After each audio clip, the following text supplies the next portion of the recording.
અરવલ્લીના મોડાસામાં રખડતા શ્વાનનો આતંક। મોડી સાંજે રખડતા શ્વાનનો જોવા મળ્યો આતંક। મોડાસાની ગરીબનવાજ અને આશિયાના સોસાયટી વિસ્તારમાં શ્વાનનો આતંક જોવા મળ્યો। ગરીબનવાજ સોસાયટીમાં 6 અને આશિયાના વિસ્તારમાં 3 લોકોને શ્વાને કર્યો હુમલો। ભોગ બનનાર બાળકો સહિત 9 લોકોને મોડાસા સાર્વજનિક હોસ્પિટલ સારવાર અર્થે ખસેડાયા।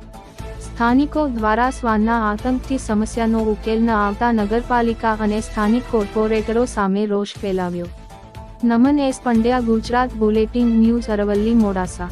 જો દર્શક મિત્રો આપ સૌને આપની ચેનલ ગુજરાત બુલેટિન ન્યૂઝના સમાચાર પસંદ આવ્યા હોય તો આપની ચેનલ ગુજરાત બુલેટિન ન્યૂઝને શેર કરો અને સબસ્ક્રાઇબ કરો અને બેલ આઇકન ઓન કરો, જેથી આપના સમાચાર સૌપ્રથમ આપ સૌ લોકોને। શોએબ એમ જથા, લાલાભાઈ કોર્પોરેટર। આજ રોજ સોમવારના સાંજે 5:30 કલાકે મોડાસા નગરના નગરજનોમાંથી ટેલિફોન આવતા કે ભાઈ 2 થી 4 લોકોને કૂતરા કાઢ્યા છે। જેવા અમારા જોડે સમાચાર આવ્યા એવા અમે તાત્કાલિક અમારી ફરજના ભાગરૂપે અમે મોડાસા નગરપાલિકા પ્રમુખશ્રી, ચીફ ઓફિસરશ્રી, સેનિટરી વિભાગ તથા તમામ સ્ટાફને અમે કાર્યવાહી ચેરમેન જે હોય ચેરમેનને પણ અમે જાણ કરી છે। ત્યારબાદ એટલો બધો દહેશત ફેલાયો કે ત્યારબાદ 6 વાગ્યાના બાદમાં ટોટલ 9 થી 11 લોકોને કાઢ્યું છે અને અમે નગરપાલિકાને ટેલિફોનિકથી પ્રમુખશ્રીની બી વાત થઈ છે, ચીફ ઓફિસરને પણ વાત થઈ છે અને અત્યારે હાલમાં મોડાસા નગરના અંદર નગરજનોમાં ખૂબ જ દહેશતનો જોવાઈ રહી છે। અત્યારે હાલમાં જોઈ રહ્યા છો સ્તર પર કે 50-100 થી વધારે બાળકો અત્યારે દહેશતમાં ફેલાઈ ગયા છે। એમના રમઝાન માસની અંદર જે બાળકો રોજા કર્યા પછી કલાક માટે જે નમાઝ પઢવા માટે જતા હોય છે તે પણ એમના માટે ઘરમાં દબી ગયા છે। એવો માહોલ સર્જાયો છે અને નગરના લોકોના અંદર ખૂબ જ ગુસ્સો વ્યાપક પ્રમાણમાં જોવાઈ રહ્યો છે। અમે આ બાબતે નગરપાલિકાના અંદર વારંવાર રજૂઆત પણ કરેલ છે। બોર્ડની મિટિંગમાં પણ અમે આ બાબતોનો જણાવવામાં આવ્યું છે। તેમ છતાં હજી સુધી નગરપાલિકામાં કોઈ ટેન્ડર પ્રક્રિયા કરવામાં આવી નથી। તેના ભાગરૂપે નગરપાલિકાએ ટેન્ડર પણ બહાર પાડ્યું છે। અત્યાર સુધીમાં 5 થી 6 વખત ટેન્ડર બહાર પાડ્યું છે। તેમ છતાં નગરના અંદર એજન્સી પણ કામ કરવા માટે આવતી નથી। પણ આ જવાબદારી હું ગમે તે પ્રકારે નગરપાલિકાને જ છે। અમે કહ્યા છે જે સત્તાધારી પક્ષ છે એમની સંપૂર્ણ જવાબદારી છે કે ગામમાં દરેક એજન્સી મળી આવતી હોય, આજે રોડ બનાવવાનો હોય, આજે પેલું બનાવવાનું હોય, ગટર લાઈન, એમાં તમામ એજન્સી મળી જતી હોય તો આજે આ બાબતે કેમ એજન્સી ના મળે?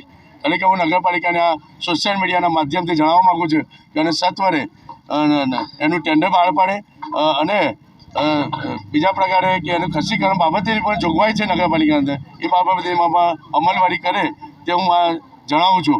અને અત્યારે હાલમાં મોડાસા નગરપાલિકાની ટીમ સત્વરે જે સુપરવાઇઝર કે કોઈ પણ ટીમ હોય નગરપાલિકા વ્યવસ્થા કરે અને જેથી લોકોના અંદર દહેશતનો માહોલ દૂર થાય એ બાબત। અને અત્યાર સુધીમાં સાર્વજનિકના અંદર 9 થી વધારે લોકો એડમિટ હતા, એમાં અત્યારે 5 જણને રજા મળી છે, બીજા લોકો હોસ્પિટલના અંદર છે અને હજુ પણ કૂતરા કરડે એવા છે।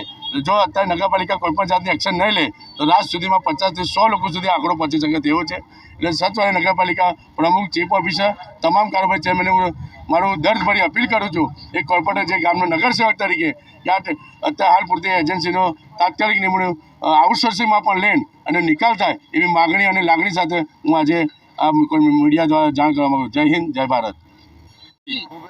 તે 2 જણને કરેલું હોય છતાંય નગરપાલિકામાં જાણ કરેલી હોય, નગરપાલિકા ના આવતા બીજા 8 માણસને કરેલું હોય કૂતરું, તો કૂતરુંને બિલકુલ આતંક મચાવેલો હોય, બાકીના માણસો સાર્વજનિક હોસ્પિટલમાં ભરતી કરેલા હોય, નગરપાલિકાને જાણ કરતાં જ નગરપાલિકા કોઈ જાગતી ના હોય તો આ ગરીબ માણસો ભરતી કરેલા છે તેઓનો ખર્ચો નગરપાલિકા લે અને નગરપાલિકા બિલકુલ જલ્દી એક્શન લે। એટલે 50 થી 60 માણસના કૂતરું કરે એવું લાગે છે અહીંયા।